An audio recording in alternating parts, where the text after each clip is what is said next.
रहे हैं। और दो स्टॉक के बाय रिकमेंडेशन है। सबसे पहला है वो पीडीलाइट का है। पीडीलाइट का अगर आप चार्ट स्ट्रक्चर देखें तो एक पॉल विथ फ्लैग पैटर्न का ब्रेकआउट हो चुका है। और कल के सेशन में भी यानी थर्सडे को भी स्टॉक एक गैप अप ओपनिंग के साथ हुआ था। आज के दिन में भी ये गैप मेंटेन है।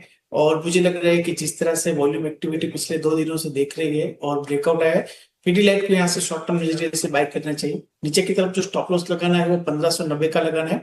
ऊपर मुझे लग रहा है कि 1645 तक 1645 तक के लेवल शॉर्ट टर्म में देखने को मिल सकते हैं। तो करंट लेवल से पीडीलाइट को यहाँ से बाय करना है। दूसरा मेरा स्टॉक है वो आरईसी का है। आरईसी के अगर आप देखें तो 200 दिन की एक्सपोनेंशियल मूविंग एवरेज का ब्रेकआउट पिछले 3 दिन से पहले आ गया है।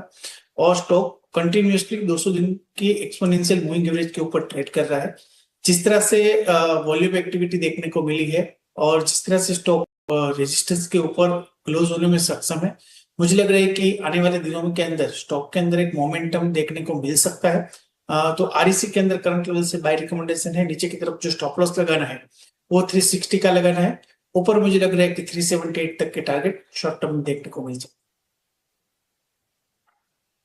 दो स्टॉक्स हैं फोकस रेडार पर। निमेश ठाकर के पिडिलाइट 1645 के टारगेट को ध्यान में रखे, 1590 का स्टॉप लॉस।